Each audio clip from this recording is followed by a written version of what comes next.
La question nous donne que lors d'une expérience en laboratoire, un étudiant a découvert que 6,630 g de magnésium brûlait dans l'air pour former 13,174 g d'oxyde de magnésium. Sur la base de ces résultats, comment devrait-elle rapporter la formule empirique de l'oxyde de magnésium? Alors, la première étape ici, c'est que l'on a une réaction. Alors, on doit trouver l'équation de la réaction. Alors, ici, la question nous dit que l'on a du magnésium qui réagit avec de l'oxygène pour donner de l'oxyde de magnésium. Deuxième étape, c'est que je dois équilibrer mon équation. Alors, je vois que j'ai deux oxygènes de mon côté gauche, alors je viens équilibrer de mon côté droit pour avoir 2 oxygènes. Maintenant, j'ai 2 magnésium, donc je dois équilibrer de mon côté gauche pour avoir 2 magnésium. Fantastique. Je sais que le magnésium qui a été brûlé a une masse de 8,630 g. Je sais que la masse d'oxyde de magnésium est de 13,74 grammes.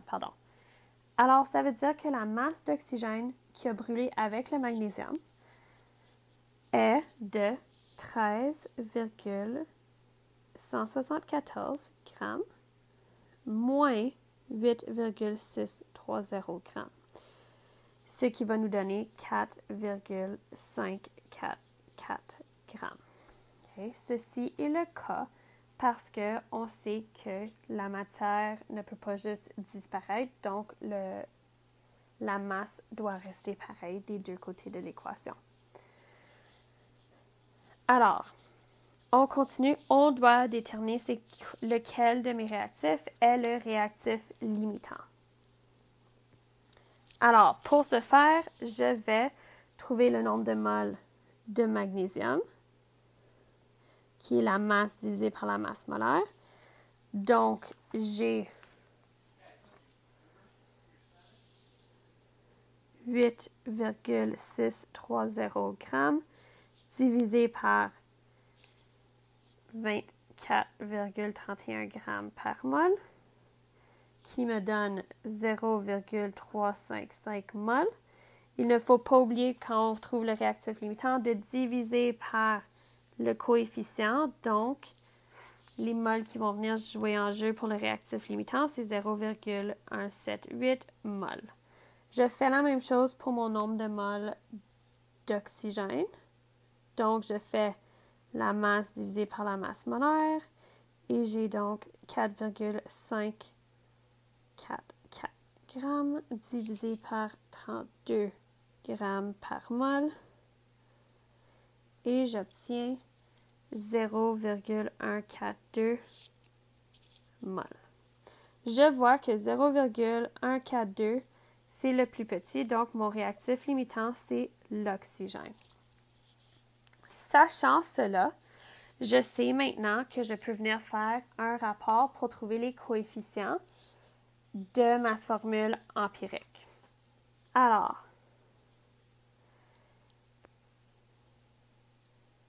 je sais que mon réactif limitant, c'était l'oxygène qui avait 0,142 mol. Donc, je viens trouver le coefficient pour l'oxygène. Donc, je vais faire le nombre de moles d'oxygène divisé par le nombre de moles du réactif limitant qui ici est l'oxygène. Donc, je vois que j'obtiens un coefficient de 1. Je vais faire la même chose pour le magnésium. Fait que le nombre de moles de magnésium que j'ai obtenu dans la question auparavant était de 0,355 mol.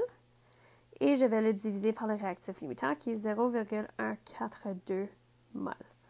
Lorsque je fais cela, j'obtiens 1,25. Un coefficient ne peut pas être un nombre décimal. Donc, par combien est-ce que je peux multiplier 1,25 pour obtenir un nombre entier? Je peux le multiplier par 4.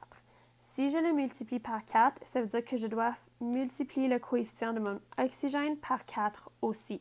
Ça veut dire que 1,25 fois 4, ça me donne 5 et que 1 fois 4 me donne 4. Donc, ma formule empirique pour l'oxyde de magnésium va être Mg5O4 et cela sera la réponse que je choisis.